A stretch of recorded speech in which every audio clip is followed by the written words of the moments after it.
Hi, and welcome to Empowered Marketing by Professor Hines. This podcast is devoted to beginning marketers and owners of small businesses. We're here to help you learn social media marketing. Each episode presents important elements in social media marketing that you can use in your campaigns to generate better results, especially more business. Empowered Marketing is exclusively sponsored by A-Cubed Marketing Services in Orange County, California. A-Cubed Marketing Services serves small and mid-sized businesses in the areas of strategic marketing consultation, social media marketing using all forms of social media, campaign creation and management in both paid and owned media, pay-per-click campaigns, search engine optimization, graphic design, and videography. A-Cubed Marketing is owned and managed by me, Professor Joe Hines. My experience includes over 20 years of Fortune 100 corporation marketing management, as well as 10 years of academic work as professor at California State University Fullerton, Concordia University, Biola University, Cal Baptist University, and Fullerton College. You can find out more about A-Cubed Marketing Services. Use the link on the homepage of this podcast or call A-Cubed Marketing at 714-872-0561.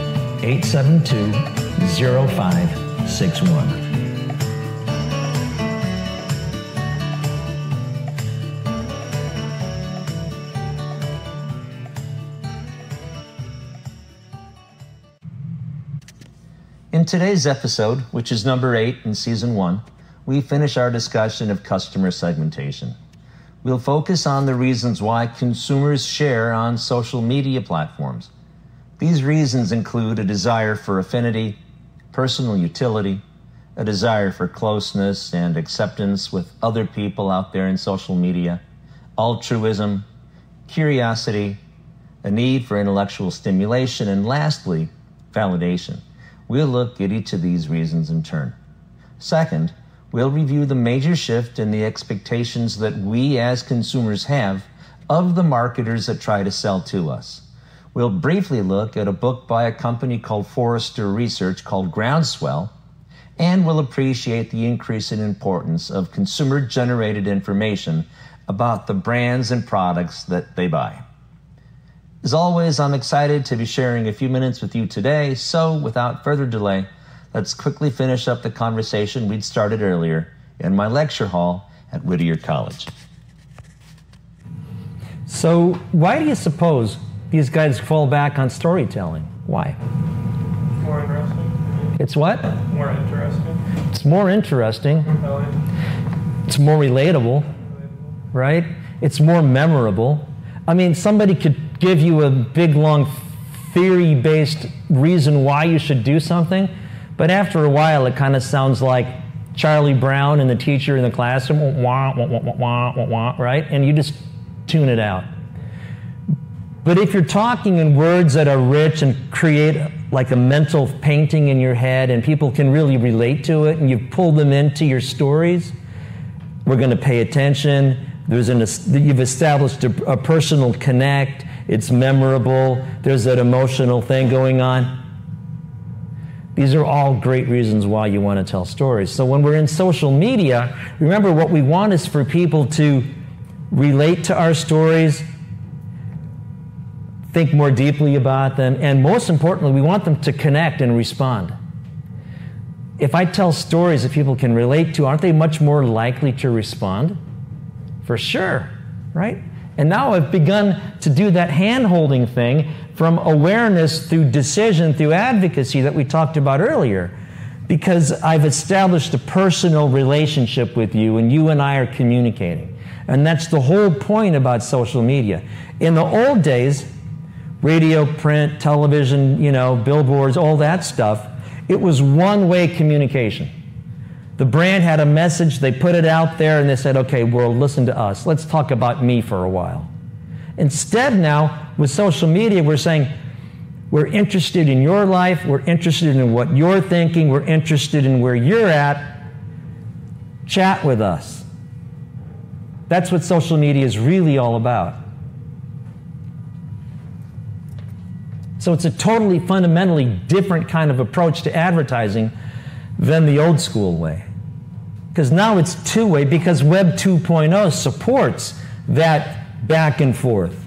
Whereas the other kinds of technology, we had no way of doing it. Not like we didn't want to, we just couldn't. So, why do people access social media? A little while ago we talked about what do we talk about in social media, and now it's why are people going there in the first place? Well, the first reason is affinity. And with affinity, it's that we're looking for community. We're looking for relationships. And if you were to go back to Abraham Maslow, this social need that we have is one of the lower levels of needs that we have to fulfill as we progress through our lives, okay? Personal utility is the next one.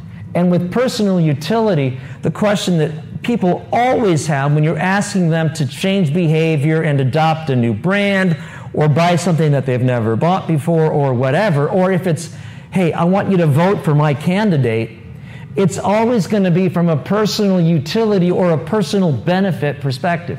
What's in it for me? The next one is we're looking for contact, we're looking for comfort and immediacy. So I want to feel psychological closeness to people. I not only want to belong to something, but I want to feel like I've emotionally connected with people. So do you guys have friends or family that don't live anywhere near you, that you use social media to stay in touch? Of course, right? Of course we do. So that's a great example. Now this next one, altruism. Altruism is the idea that I really want to make the world a better place. So the people that are behind, pages like Resist or ACT or any of these things that are out there right now, the ones I was telling you about previously, what they're saying is, we don't like the way things are going right now. I think, and they're trying to encourage people to stand up and assert themselves and push against the tide, because we want the world to be a better place. Well, that'll be the flip side of that. Yeah. I know people who actively just use it to watch the world burn. That's what trolls are. Well, yeah, I'm sure there's always that too. I mean, but those guys, I hope, are the exception and not the rule. The next one is curiosity. I told you before that people go to social media and they search all the time for different kinds of things that we didn't know about before. And that's a great place to stimulate and satisfy your need for intellectual stimulation. And then finally, you've got validation, right? Meaning, all of us have, at some point or another, a need to show the world that we're doing fine, thank you very much, right? So you're going to show your new car, you're going to show your new house, you're going to show, whatever that you think is really bitching in your life right now. That's rather self-absorbed, but that is an example of validation. And what you're looking for is for other people to go, gee, Joe, that is really cool, good for you.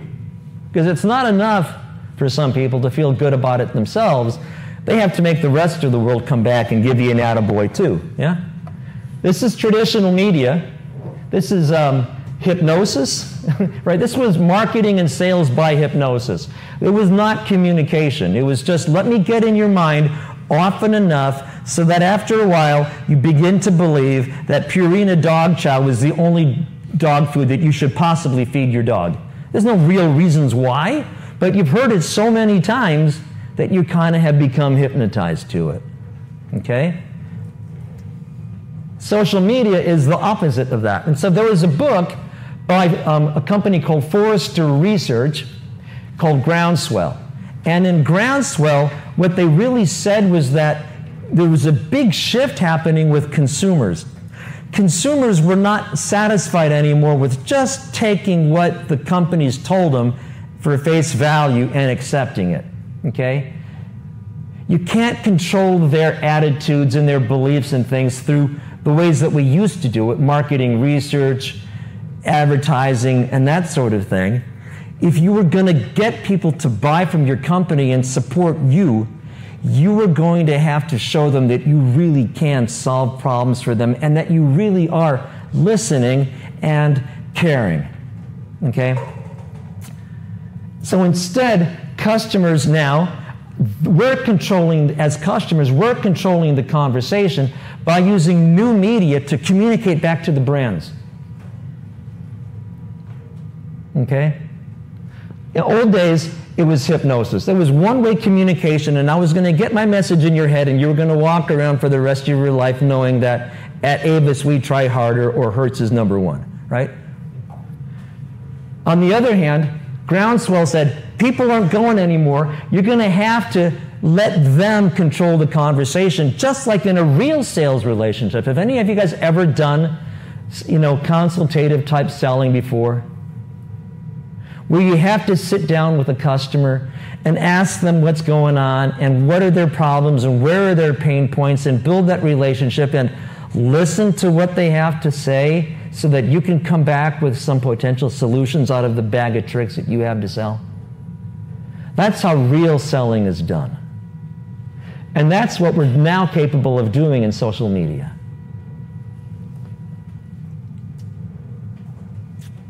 So we looked at a bunch of segmentation models already, but there's a couple more.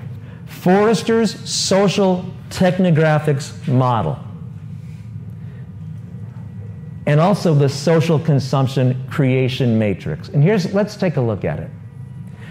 This thing here is the consumer journey that we've already talked about a few times tonight, right? It starts with awareness. They're calling it discover. Then it's exploring, and we talked about research. Well, then, after you've done the research and you've evaluated and you've narrowed things, then you use it, you buy it, and then you use it, and then you ask, am I happy with what I just did? And if you're happy, then you're going to come back and you're going to engage in social media and tell the world, right? I just bought the most awesome thing. Well, as you notice, there's, like 3 concentric rings in here, each of them getting closer to the customer. Starts on the outside and it moves in. Initial purchase is on the outside. Growth and retention is in here. And then additional purchases are here on the inside circle.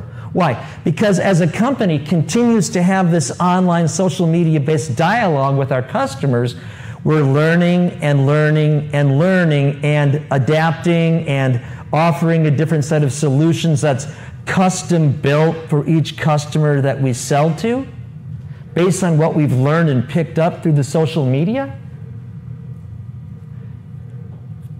Very, very human interaction based. Like we would do it if we could sit down as a selling company, sales force, and do it with them. Since we can't, no way, no how, we have to do it with technology, but that's still the same process. Okay? There's another big win to this besides that. If you want to grow a company, there's at least 2 ways to do it. Now you tell me which one you think is the more profitable way to do it. A, what you could do is keep looking for new customers all the time and sell new customers and grow that way. Or option B is you say, you know what, we've already spent a whole lot of money to pick up some customers.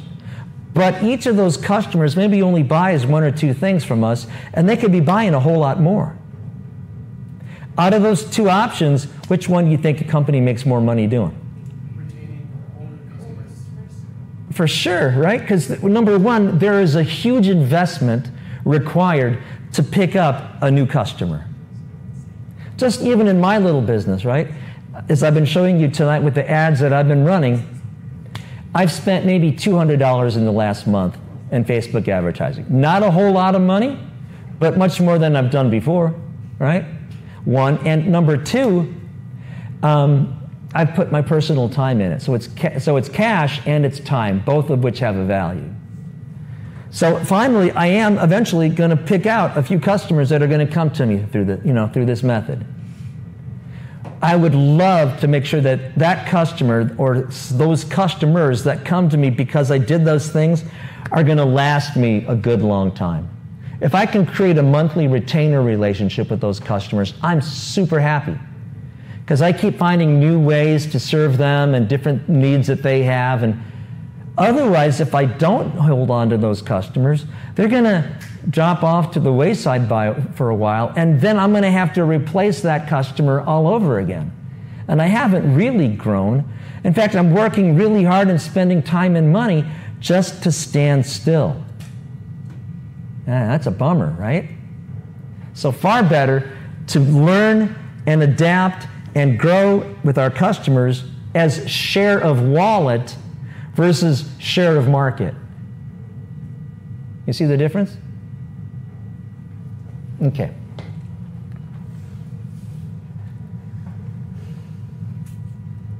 Yeah. So when we do that, again, we can take a look at these different phases: discover, explore, buy, and engage.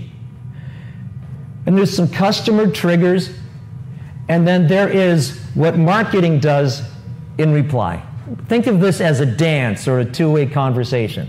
So it starts here. The customer is exposed to some need right? He is now aware, consumer journey, I'm aware that I have a need. So the marketing responses ensure that the brand positioning conveys how the product or the service actually meets the need. And then you align your marketing content with the needs that are met, meaning that not only should it be in your brand positioning, but it has to be overtly communicated. Shown in your photography or in your videos or in your illustrations and out there, in your text, all of that. And then you align your product and your marketing strategy to capture and message that need cleanly. Meaning, okay, if I have identified a need, but my product or my service doesn't actually deliver on that need, I might get the consumer to buy it one time, but if they feel like they got burned, are they going to come back a second time? No. So I got to make sure that whatever I'm talking about and whatever I'm actually selling actually does what I promise it does. And I got to make sure that I've cleanly and clearly expressed it. Explore. The customer trigger is, I'm looking into options that are available by my brand or the price or the location. I'm doing my homework, right? Here, on the marketing end, I want to take a look at creating a simple map or a path that walks the customer from awareness all the way through the different steps ultimately to purchase.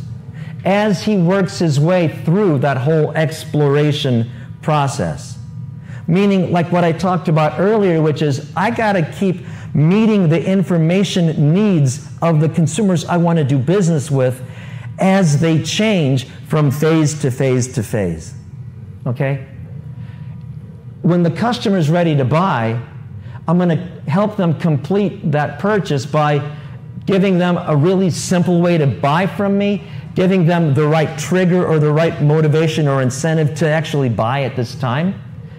And then when they're ready to go out and sing hallelujah praises about me and my product and my company, I want to make sure that they can do it on my Facebook page, that I have a Yelp page out there, that I've given them an opportunity to send me an email that maybe I can put on my website. All kinds of different ways to make it easy for them to do that whole word of mouth advertising for me. Because what somebody else says about my brand is way more believable, actually way more important than what I'm going to say about my brand myself, right? I have a vested interest in you buying from me. But the customer that bought from me, if they say something really positive, hey, if the world doesn't buy from me, they don't really care. But if they said something positive, it must be really true. Okay.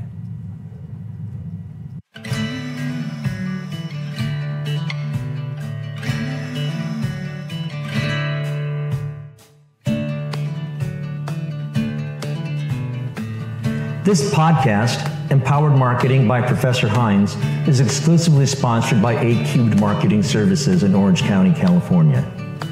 In business since 2013, A-Cubed Marketing offers a complete suite of internet marketing services, including strategic marketing consultation, social media marketing using all forms of social media, campaign creation and management in both paid and owned media, pay-per-click campaigns, search engine optimization, graphic design, and videography. A-Cubed Marketing is owned and managed by Professor Joe Hines. His experience includes over 20 years of Fortune 100 corporate marketing management, as well as 10 years of academic work as professor at California State University Fullerton, Concordia, Biola, Cal Baptist University, and Fullerton College. Find out more about A Cubed Marketing Services. Use the link on the homepage of this podcast or call A Cubed Marketing at 714-872-0561.